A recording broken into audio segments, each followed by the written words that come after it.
Alright guys, so today's video will be about basic southpaw techniques for fighters out there who are fighting an orthodox fighter. Let's get started. So the first one is a very common one, which is the right check hook. And so what happens is when you're a southpaw fighting an orthodox fighter, your right hand tends to be much closer to your opponent. Same goes for your opponent. Their left hand gets much closer to your face.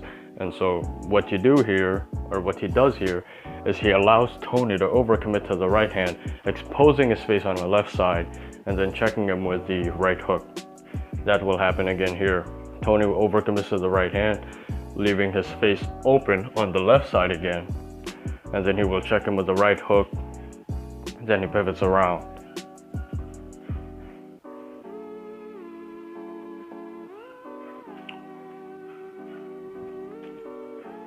Here's another one.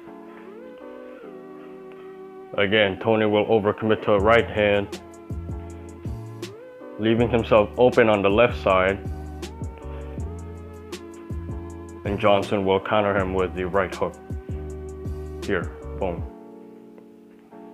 Next up is pivoting around. And so, if you're a southpaw, your way of pivoting is not necessarily the same as the way of pivoting for the orthodox fighter, because it's not the natural way of moving. And so what happens is, when Johnson pivots right here, Tony's natural way of pivoting is the opposite.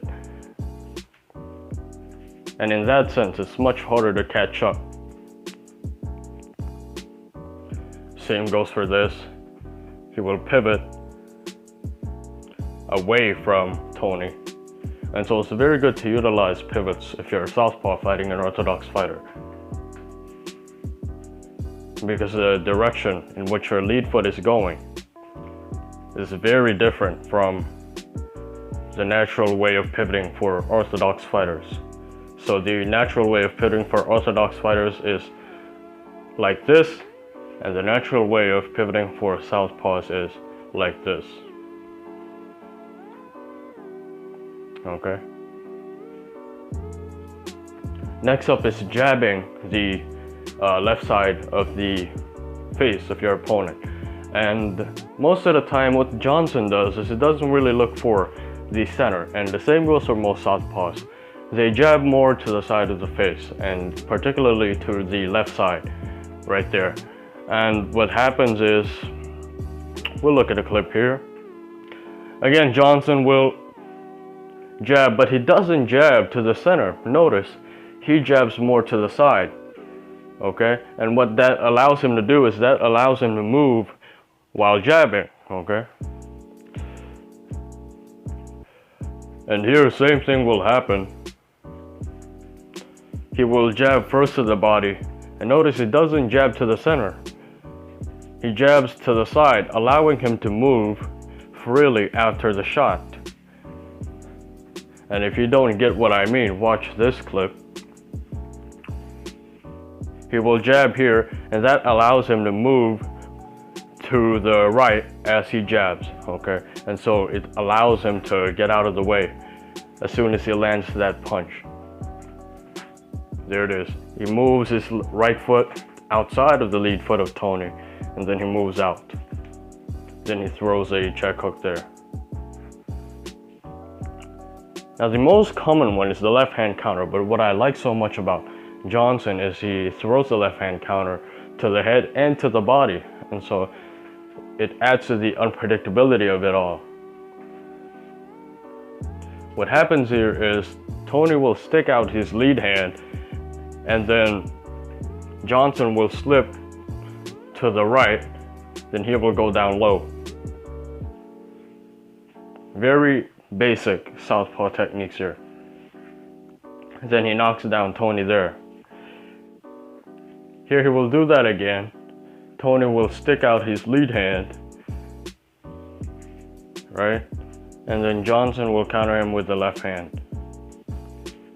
He sticks out his lead hand, not really a punch, and then he sneaks in that left hand. The last one I want to talk about is the ability to create the opening. Now, most fighters, it's not really emphasized enough because most fighters are taught to look for the opening. Well, once you get more into the advanced phases of your training, you will learn to create the opportunity and create the opening, not necessarily wait for it and looking for it. And what I mean by that is utilizing feints, punching in a certain way that will force or draw a reaction from your opponent, and then countering accordingly. And that's exactly what happens here.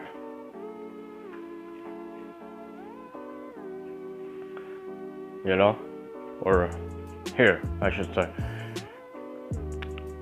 Johnson will throw a couple of shots at the glove of Tony, forcing a reaction. Tony tries to counter, and Johnson finds the opening downstairs.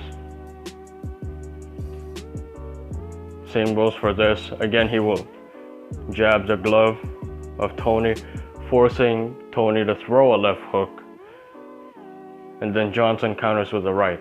Okay? Here, Tony will throw a left hook, trying to disrupt the rhythm of Johnson, and then Johnson counters with a right hook.